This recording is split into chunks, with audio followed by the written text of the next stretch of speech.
Title: Tragedy Unleashed, When Love Turns Fatal in Arlington Heights. What's behind the shocking domestic shooting? TLDR, a heart-wrenching 911 call on Saturday evening led to a grim discovery. A man killed his wife, dog, and later himself in Arlington Heights. The story unravels a darker side of relationships and leaves us with a dire question: how can we recognize the signs of domestic strife before it's too late? The night seemed like any other in Arlington Heights, until a disturbing 911 call at 7:30 p.m. last Saturday set the scene for a tragedy that's left a community searching for answers. Can we even call this love gone wrong? You might ask. A 76-year-old man called the emergency line, coldly informing the dispatchers that he had killed his wife and dog, and was planning to end his life. When officers arrived at the residence on West Campbell Street, the grim reality set in. Cynthia K. Armstrong, 74, was found unresponsive at the dining room table, while Ronald Armstrong, 76, was still alive but unresponsive in an adjoining room, holding the weapon. Sadly, the family's dog had also become a victim of this sudden explosion of violence.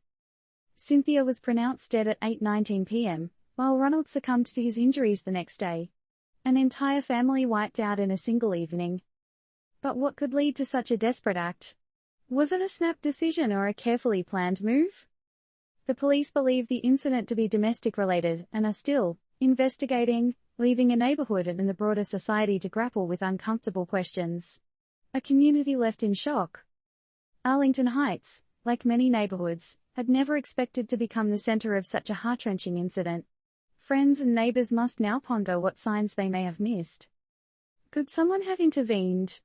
Did they really know the Armstrongs? The unseen scars of domestic struggles. The Armstrongs' tragedy puts the spotlight on the hidden problems lurking behind closed doors. From the outside, domestic issues can often seem trivial or non-existent, but this horrifying event shows how they can escalate to fatal consequences. In memory of a family.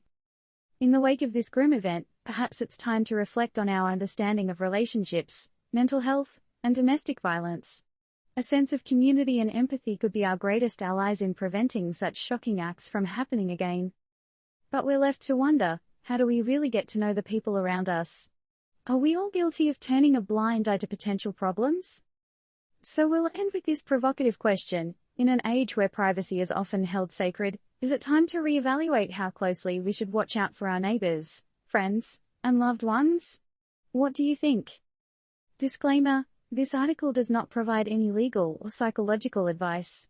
For assistance or advice regarding domestic violence or mental health, please consult appropriate professionals.